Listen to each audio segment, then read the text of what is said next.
This is Entrepreneurial Storytelling with a Point. It's a series that we do on roughly a monthly basis here at CU.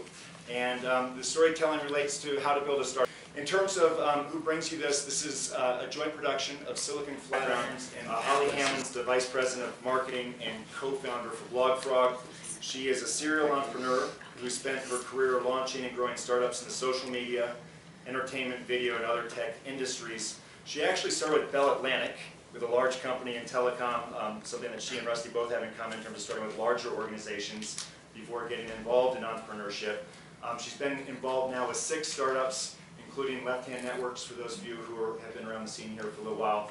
Blogger, public speaker, contributing writer on technology and marketing to various publications, is an American Marketing Association Marketer of the Year award recipient. Delighted to have Holly here. I'll ask you to save your applause for a moment.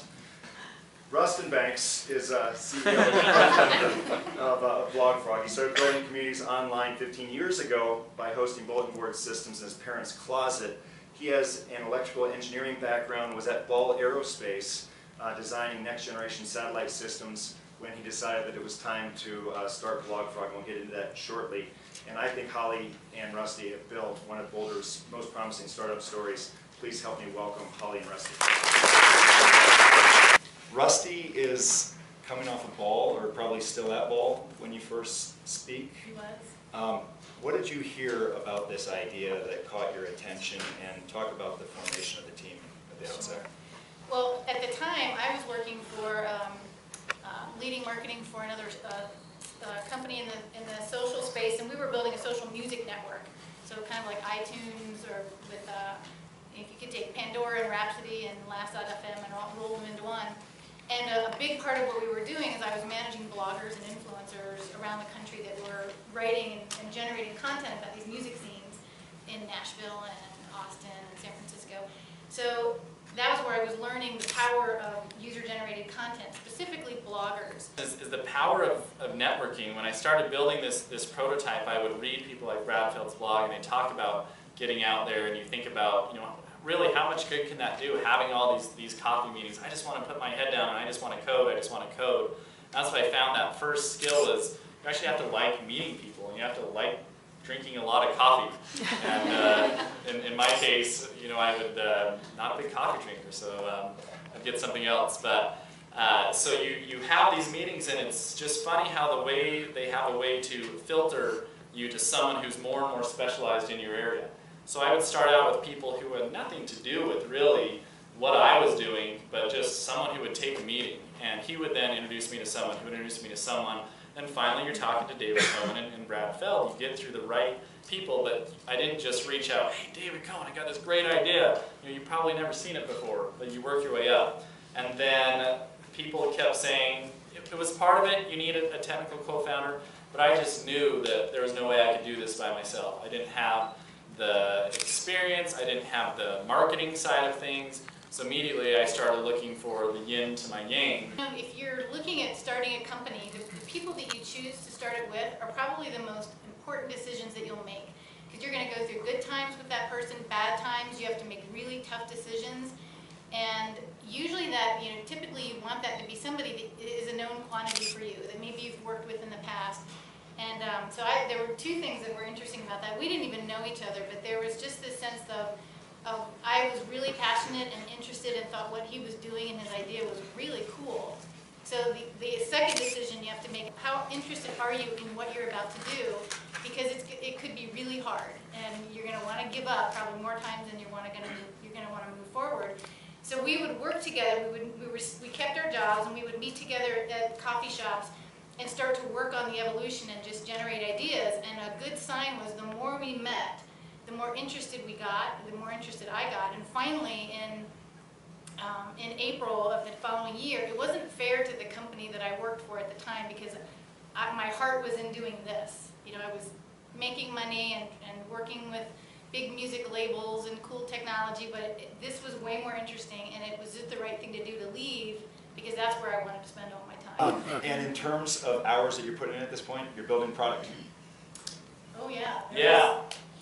So talk about your mix. You're at Ball. What kind of hours are you putting in? So this is the craziest time of the startup, when you're moonlighting. And I highly recommend moonlighting. I wouldn't do it any other way because it just takes a long time. And so I'd go work at Ball from 8 a.m. to 5 p.m. and my wife is in the audience and she can attest that I'd put there's 2 kids at that time, and put them to bed and I'd go right back to work. So it was probably the hardest time till 3 a.m., 4 in the morning. Okay, so you start discussions in December 2008. By April, you're ready to make the leap and quit your jobs, especially with Tara in the audience. Want to hear, what was that discussion like on the domestic front? You've got 2 kids. I'm going to quit my job and do this startup. Expecting my 3rd, so you'll see the story went that we had our 3rd kid on a Monday and I quit on a Friday. Made sure that he was healthy, that everything turned out okay, so the insurance would cover all that. How did the conversation go? Well, that's fascinating. So that was probably, there's a lesson in there in that we lived, you might say frugally, if you will, and stored up that runway, to use the startup term, because we knew this is something that I always wanted to do. And so we built that up and we gave ourselves a time period and we said, okay, we've got about a year's worth of runway cash, so we'll call it 9 months. I've got 9 months to make this happen. She says, well, all right, I'll give you that time. And we had a little bit of revenue coming in from the site. She always said that once you could pay the mortgage, you could quit your job. Nothing else. We didn't get quite to that point, but then she was supportive and she saw that, as Holly said, it's not fair when you're at your job and 90% of your brain power, even though you're going through the motions, is cranking on something else. It's just not fair to stay there. And so you almost have to leave when you're at that point. So you've got the 2 co-founders in place, early hires as part of a team versus later hires, and you really look for different types of people, and I'm interested in hearing more about that. It's a really tough place to be because when you're early stage and nobody knows who you are and you don't have any money, you have to get really good people to come work for you.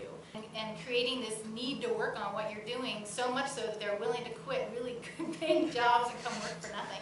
And those people are scrappy. They're willing to do whatever it takes. It's not just about the number of hours you work, it's about how creative you can be. And so you just have to go make it happen. And people who are yes people, like, I don't know how we're going to do that, but we'll figure it out. If you look at a formula and you have to have all these, these constants and maybe just a few variables, then the startup space is not for you. But if you like having all these variables where you're looking at a formula and there's a lot to figure out, if somebody had it all figured out already, it wouldn't be any fun. So they have to be people who like this unknown space and say, I don't know, but we'll figure it out. We'll do it differently than the next person. I was going to say, something I was surprised with in entrepreneurship is starting a company is 90% selling. You're selling your co-founder, you're selling your wife on the idea, you're selling, you're constantly selling your ideas and you're pitching, and it was, even more important than the product in the early stages. And selling those early employees, you're constantly selling. Was that a natural skill set for you, or did it take some work? It took some work for sure. I mean, I was an engineer buried in the lab at Ball Aerospace. I used to dress up in those bunny suits, right? Okay, so let's talk about the product. And I'm glad that you baselined people up. What did the product look like initially, and what did you see in it that, I get it? So the early product was about, so if you think about influencer marketing, doesn't mean anything to a brand without influencers. So you can't go after Kraft and Procter & Gamble, who are clients of ours now, Coca-Cola, and say, come do influencer marketing. And they say, well, how many influencers do you have? Well, none, but give me a little while.